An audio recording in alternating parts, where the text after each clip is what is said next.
Miaka 60 iliyopita Singapore ilikuwa maskini kuliko baadhi ya nchi za Afrika. Leo ni moja ya nchi tajiri duniani.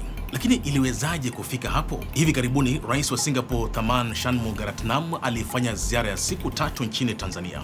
Yeye na mwenyeji wake Rais Samia Suluhu Hassan walisaini mikataba kadhaa ya ushirikiano. Nchi hizi mbili zina tofauti kubwa kiuchumi. Pato jumla la taifa la Singapore ni dola bilioni 547 wakati la Tanzania ni dola bilioni 78.8. Singapore ina vyama zaidi ya 30, lakini chama kimoja cha People's Action PAP kimeongoza bila kupoteza madaraka tangu mwaka wa 1959 licha kuwa na uchaguzi na vyama vingine vya upinzani.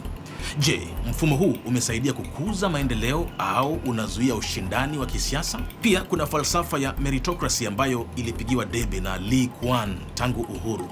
Falsafa hii inasema mtu anapaswa kupata kazi, kupandishwa cheo kutokana na uwezo, bidii na juhudi zake na si kutokana na familia yake, utajiri au kuwa karibu na watawala.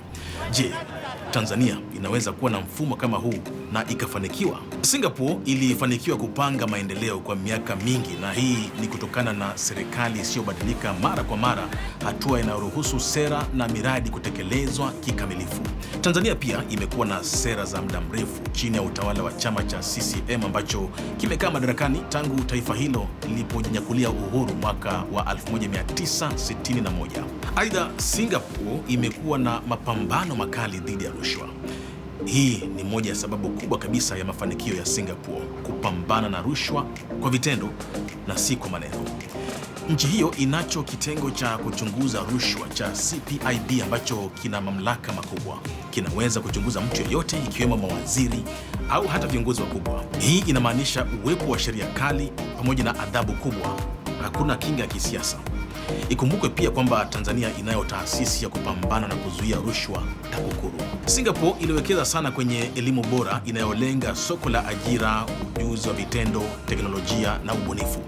Vyuo vya ufundi vina hadhi kubwa, sio lazima kila mtu aende chuo kikuu. Matokeo yake ni kwamba vijana walipata ajira kwa haraka na wawekezaji wanapata wafanyakazi wenye ujuzi. Tanzania imewekeza kwenye elimu, vyuo vya ufundi vinavyoongezeka, lakini je, vinathaminiwa kama vyuo vikuu? Singapore ina uchumi wa wazi unaorahisisha kuanzisha biashara, huku sheria na kodi zikiwa thabiti, mazingira rafiki kwa wawekezaji, jambo linaloifanya nchi hiyo kuwa kitovu cha biashara duniani. Tanzania inazo fursa nyingi, hasa upande wa rasilimali, lakini masuala ya urasimu, mabadiliko ya sera na gharama za uendeshaji vinatajwa kuwa kizingiti. Singapore imewekeza sana kwenye bandari, ugavi na usafirishaji na miundombinu ya kisasa. Tanzania kijiografia ni kama lango la Afrika Mashariki kupitia bandari kama Dar es Salaam.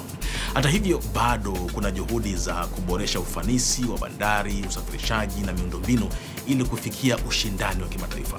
Licha ya tofauti ya ukubwa wa kiuchumi, ni wazi kwamba ushirikiano kati ya Tanzania na Singapore unaweza kuwa fursa muhimu, si tu kwa uwekezaji bali pia kwa kujifunza jinsi ya kujenga uchumi unaotegemea ufanisi, uwazi na ubunifu. Lakini swali linabaki, je, Tanzania inaweza kuiga mifano iliyotumiwa na Singapore kwa vitendo na kuwa taifa linaloongoza kiuchumi Afrika Mashariki na Afrika kwa ujumla? Tungependa kusikia maoni yako pia.